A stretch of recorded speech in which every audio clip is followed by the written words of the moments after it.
तो दोस्तों, आप देख रहे हैं YouTube channel real happy blog और मैं आफ्ताब। और आज मैं आपको बता दूं कि मैं अपने एक सिवान शहर में हूँ। सिवान शहर से ठीक आदर आते हैं और आदर के ही बगल में भवराजपुर है। और भवराजपुर का एक बिल्कुल गरीब का लड़का, जिन्होंने मैट्रिक एग्जामिनेशंस में 464 अंक लाकर सिवान जिला का टॉप स्टूडेंट बन चुका है। तो हमारी टीम आज इसी भवराजपुर के एक गांव है, जिस गांव का नाम है गुत्थी, जी। और गुत्थी गांव में मौजूद हूँ इस संदीप कुमार यादव जी के पास। संदीप कुमार यादव, आपको बहुत बहुत बधाई। तो संदीप, आप बताओ कि जो इतना ये नंबर लाए आप 464, तो जब 464, ये कैसा लग रहा है आपको? 464 ये तो बहुत अच्छा नंबर है। बहुत अच्छा। अच्छे, ये आप किस स्कूल में पढ़ा करते थे? Central high school community college Andhra.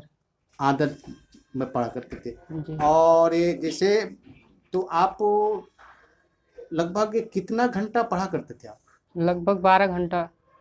12 घंटा रोज पढ़ते थे? जी। तो सोते कितना घंटा थे? 5 घंटा। 5 घंटा सोते थे जी। और 12 घंटा पढ़ते थे। जी। और खेलते वेलते नहीं थे? नहीं, खेलते नहीं थे। क्या खेलना पसंद नहीं है क्या आपको? खेलना पसंद है। फिर वो 10th क्लास का एग्ज़ाम था। पापा जी बोलते थे कि ये पूरे 10 साल का कमाई है, इसीलिए इसमें मन से पढ़ते थे। अच्छे, आपके पापा जी क्या करते हैं?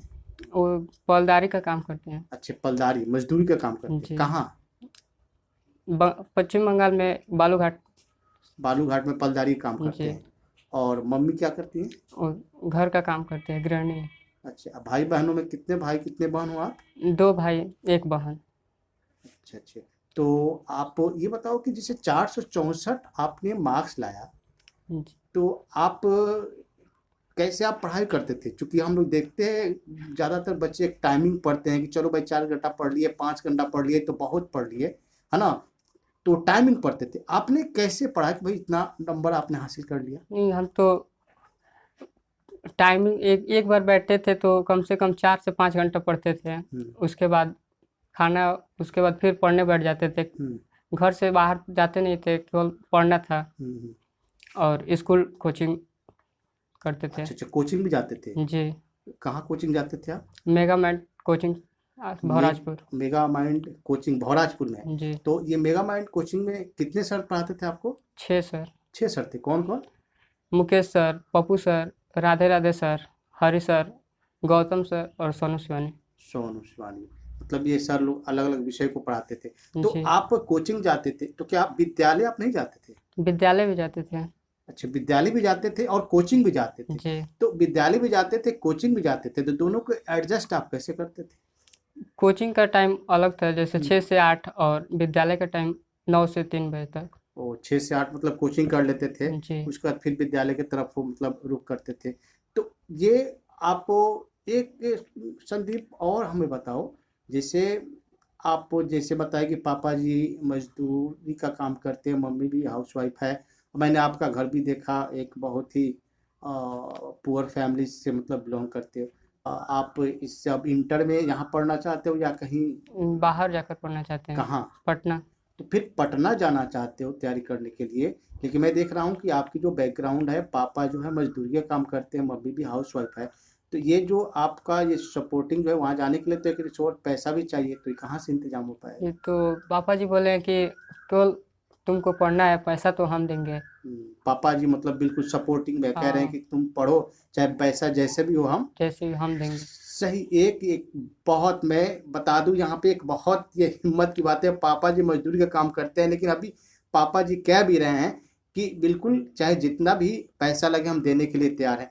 अच्छे, तो क्या अब भी बोले कि जब एग्जाम के टाइम आते थे तो आप खेलना बंद कर देते थे, तो क्या आपका ये खेलने में मन नहीं लगता है क्या? पढ़ाई से अधिक खेल में मन नहीं लगता है। पढ़ाई में ज़्यादा मन लगता है? जी। अच्छा अच्छा। तो आप एग्ज़ाम के पीरियड में नहीं खेला करते, लेकिन ऐसे आपका फेवरेट गेम क्या है? फेवरेट गेम क्रिकेट है। अच्छे, जैसे आप अब तो मान लीजिए कृषक घर के हैं, मजदूर घर के हैं, तो निश्चित रूप से मम्मी पापा भी कहते होंगे कि भाई चलो खेत में काम करना है, ये काम करना है, ये तो काम करना पड़ रहा होगा आपको।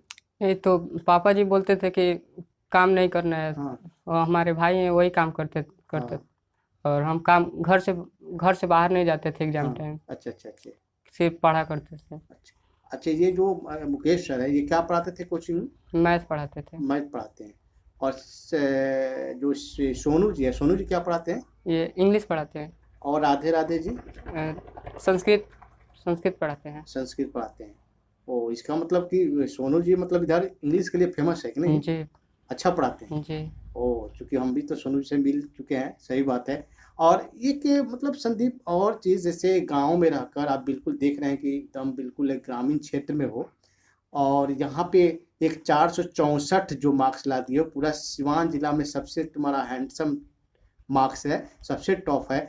मैं आपके घर पे भी आया हूँ जहाँ पे रिसोर्सेज का, संसाधन का अभाव भी है। तो मैं पूछना चाहता हूँ कि एक अच्छे नंबर डालने के लिए क्या होना चाहिए, क्या करना चाहिए स्टूडेंट्स को? एक अच्छे नंबर लाने के लिए एक अच्छे टीचर्स होने चाहिए और उसके अनुसार पढ़ना चाहिए। जैसे टीचर जो भी स्कूल या कोचिंग में कराते हैं उसको घर पर तैयार करना चाहिए। इसके अलावा अपने से भी सेल्फ स्टडी करना चाहिए। अच्छा अच्छा, सेल्फ स्टडी मतलब मोस्ट है। जी अगर कुछ अच्छे नंबर लाना है, कुछ करना है, तो सेल्फ स्टडी बहुत ही अहम बात है। जी।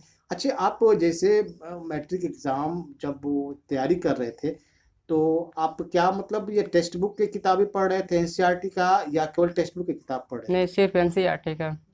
एनसीईआरटी का बुक पढ़ा करते जी, थे? कोई गाइड नहीं पढ़ सकते थे। अच्छा, गाइड नहीं पढ़ते थे, केवल एनसीईआरटी का थ्रोली बुक पढ़ा करते जी। थे। ओ, मतलब अगर अच्छा नंबर लाना है तो तो स्टूडेंट्स को मतलब एनसीईआरटी का ए- बुक है जी। थोड़ी स्टडी करना चाहिए, तो अच्छे नंबर ला सकते हैं। ऐसे ऐसे मतलब कोई ऐसी कोई घटना जो आपको मतलब वो कभी टीचर्स ने किसी बात के लिए डांटे हो, मारे हो, ऐसे कोई याद है क्या 6, 7, 8 क्लास में? नहीं, ऐसे तो कोई नहीं। शिक्षक मतलब बहुत मानते हैं नहीं? जी। कभी गलती होती नहीं करते हो? शरारत नहीं करते हो? नहीं सर, सिर्फ पढ़ा पहले भी पढ़ा करते थे विद्या निकेतन में। हाँ। उसमें भी पल 6 बजे आते थे और 5 बजे तक पढ़ते थे। अच्छा दो अच्छा कोचिंग, खेलने का उसमें भी समय नहीं मिलता था। अच्छा अच्छा। ये बताओ, जैसे मान लो कि मम्मी पापा भी कभी ऐसे जीवन में जिसको डांट पड़ी हो या मार पड़ी हो, कोई याद है क्या? कोई गलती पे पापा जी बहुत डांटे हो, मारे, या मम्मी यार डांटी हो, क्या कोई ऐसी हाँ, घटना? एक एक प्रतियोगिता परीक्षा में एक बार हम्म फेल हो गए थे। उसमें पापा जी बोलते, हम्म। फिर बोले कि कोई बात नहीं है, तैयारी करेगा तो किसी भी प्रतियोगिता परीक्षा निकल सकते हैं, ओ, अच्छे से पढ़। मतलब प्रतियोगिता परीक्षा में नंबर नहीं आया तो पापा जी डांटे। जी। अच्छा, ऐसे मतलब कि तो पढ़ाई की बात हुई, ऐसी कोई गलती वगैरह करना किसी की जिससे पापा या मम्मी डांटे उड़? नहीं, अभी तक तो नहीं। अभी तक नहीं, बिल्कुल मतलब ये स्कूल में भी कोई घटना नहीं है नहीं। चौथे या 5वीं क्लास में पढ़ते थे जिससे डांट पड़ी हो, मार पड़ी टीचर्स का? नहीं। ओ, तो अभी आपके यहाँ जैसे आपने सिवान में टॉप किया, तभी आपके यहाँ कोई पेपर वाले, मीडिया वाला भी आए थे लोग? आए नहीं थे, लेकिन व्हाट्सएप से मंगाए थे सर से। हाँ हाँ। हाँ। तो अभी कोई और रिवार्ड्स वगैरह, पुरस्कार भी मिला है? कोचिंग में गए थे। हाँ। मीडिया प्रभात प्रभात खबर वाले हम्म। वो लेकर गए। हम्म। जी।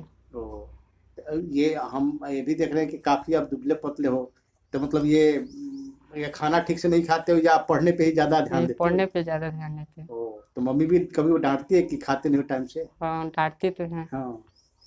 तो क्या करते हो, मम्मी क्या समझाते हो? बोलते मम्मी को पापा जी बोलते हैं कि वो कभी तो खाए, तुम सिर्फ खाना ले जाकर रख दो वहाँ पे उनके टेबल पे बस, और आप अपने रूम में वो पढ़ने। अच्छा अच्छा अच्छा। अच्छा, ये बताओ, जैसे ये पढ़ने का तुम्हारा टाइमिंग क्या सुबह में उठ कर भी पढ़ते थे कि जी, केवल रात में? सुबह में फिर कब सुबह में उठा करते थे? सुबह में 3 बजे से। 3 बजे से आप उठ जाते थे या मम्मी जगाती है? पापा जी फ़ोन करते थे। पापा जी फोन करते हैं? जी, कभी आप? नहीं हाँ उठते थे। हाँ वैसे तो हम उठ ही जाते थे, जब हाँ नहीं उठते थे तो फ़ोन वो तो डेली करते थे, हाँ हाँ। पढ़ते हो या नहीं। अच्छा अच्छा, डेली फोन करते थे, पढ़ते जी वक्त नहीं मैंने कोलकाता से फोन कर देते थे? जी। वो कि उनका टाइम 3 बजे से वो काम वाम में अब लगे रहते थे। 3 बजे सुबह में वो काम पे निकल जाते हैं? जी। अच्छा अच्छा अच्छा। अच्छा, ये बताओ कि जैसे तुम्हारी एक पढ़ लिख कर एक ड्रीम्स क्या है, करना क्या चाहते हो, बनना क्या चाहते हो? पायलट बनना चाहते हैं अभी तो। अभी पायलट बनना चाहते हो? जी तो पायलट के लिए तो तैयारी करना पड़ेगा नहीं? जी। और उसके लिए तो भाई पैसे भी चाहिए। अब पापा जी तो हाँ, तो वो बोले हैं कि पैसा तो हम देंगे, सिर्फ पढ़ना है तुमको। आपको पढ़ना है चाहे पैसा हम देंगे। जी ओ, लगता है आपको कि हाँ जब आदमी पैसा होता है तभी पढ़ पाएगा, गरीब आदमी नहीं पढ़ पाएगा, ऐसा लगता है आपको क्या? नहीं सर, हाँ। गरीब आदमी भी पढ़ सकता है, सिर्फ हाँ। उसके अंदर लगन होना चाहिए।